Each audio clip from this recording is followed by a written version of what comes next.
عیسائی خاتون تھی انگلینڈ سے، انہوں نے سوال پوچھا اسکائپ پہ کہ محمد صلی اللہ علیہ وسلم نے حضرت عائشہ سے شادی کی، آپ کی عمر اتنی تھی اور ان کی عمر اتنی تھی، یہ کیا ہے؟ یہ تو عیاشی ہے، معاذ اللہ معاذ اللہ۔ تو میں کہہ رہا ہوں اس نے نہیں کہا تھا، اس نے کہا مجھے اس اشکال کا جواب مل جائے تو میں مسلمان ہونے کے لیے تیار ہوں۔ میں نے ان سے کہا مجھے ایک بات بتاؤ، حضرت عیسیٰ علیہ السلام کو آپ اللہ کا نبی مانتی ہیں؟ انہوں نے کہا بالکل مانتی ہوں۔ میں نے کہا آپ کا خیال یہ ہے کہ حضرت عیسیٰ سے افضل اس کائنات میں کوئی بھی نہیں ہے؟ اس نے کہا بالکل۔ میں نے کہا آپ کی عمر 9 سال ہو اور بالغ ہو چکی ہوں آپ، اور عیسیٰ ابن مریم آپ کو نکاح کا پیغام بھیجیں، اور آپ کو یہ بتایا کہ پیغمبروں کی صحت، پیغمبر کمزور نہیں ہوتے، وہ 60 سال میں بھی صحت مند ہوتے ہیں، پیغمبر اپنے وقت میں سب سے خوبصورت ترین انسان ہوتے ہیں جو اس وقت میں ہر لحاظ سے اللہ نے پیغمبروں کو کامل بنایا ہوتا ہے۔ میں نے کہا آپ کا حضرت عیسیٰ پہ ایمان بھی ہو، جس کا ایمان نہیں ہے اس سے تو ہم بات نہیں کر رہے نا، آپ کا ایمان بھی ہو کہ یہ اللہ کے سچے پیغمبر ہیں اور ان کے ہاتھ پہ اتنے معجزے ظاہر ہوتے ہیں، یہ اپنی قوم میں سب سے خوبصورت بھی ہیں اور خوب سیرت بھی ہیں، تو آپ کے لیے اگر نکاح کا وہ پیغام بھیجتے آپ قبول کرتی؟ اس نے کہا فوراً کرتی۔ دیکھو گوروں میں ایک چیز میں نے دیکھی ہے، منافقت نہیں ہوتی، جو اندر ہے نا وہی ان کے زبان پہ ہوتا ہے۔ یہ گھمائی ٹوپیاں جو ہے نا ہمارے معاشرے میں بہت ہیں، ہر قوم میں جہاں برائیاں ہوتی ہیں کچھ خوبیاں بھی ہوتی ہیں نا۔ اس نے کہا میں تو کر لیتی۔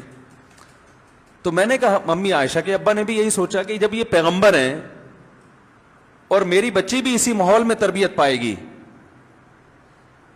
اسلام میں اللہ نے اتنا حسن، اتنی خوبصورتی رکھی ہے کہ جو اسلامی ماحول میں ایک دفعہ گزرتا ہے وہ اسلام کے علاوہ کسی چیز کو پسند کر ہی نہیں سکتا۔ تو میں نے کہا جب وہ بھی خوش اور ساری زندگی انہوں نے خوشی کے ایام میں گزارے، تو پھر کسی تیسرے کو تکلیف کیوں ہو رہی ہے؟ تو الحمدللہ وہ قائل ہو گئی، اسلام قبول کیا نہیں کیا اس کا مجھے علم نہیں ہے، اور میرا کوئی رابطہ نہیں ہو ان سے، لیکن وہ اس نے مان لیا کہ ہاں یہ جواب درست ہے۔ محمد صلی اللہ علیہ وسلم نے امی عائشہ سے جب نکاح کیا تو ان کے لیول پہ آ کے ان سے معاملہ کیا ہے، سمجھ رہے کہ نہیں سمجھ رہے؟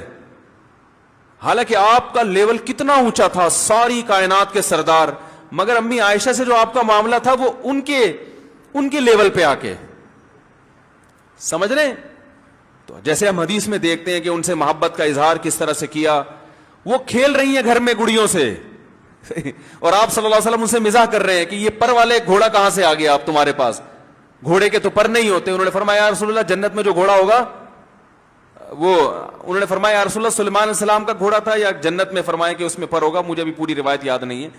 پھر ان کو کھیل دکھا رہے ہیں حبشیوں کا، مسجد نبوی میں بہت دیر تک حبشی کھیلتے رہے ہیں، اور امی عائشہ رضی اللہ تعالی عنہا آپ صلی اللہ علیہ وسلم کے سہارے پر مسجد نبوی کی دیوار پہ وہ کھیل دیکھ رہی ہیں۔ پھر وہ فرماتی ہیں سوچو ایک نوعمر لڑکی نے کتنی دیر کھیل دیکھا ہوگا، اور آپ صلی اللہ علیہ وسلم میری خاطر اتنی دیر تک کھڑے رہے ہیں۔ تو وہ ان کی سطح پہ آ کے ان سے معاملات کیے ہیں، اس لیے یہ رشتہ بڑی کامیابی سے چلا۔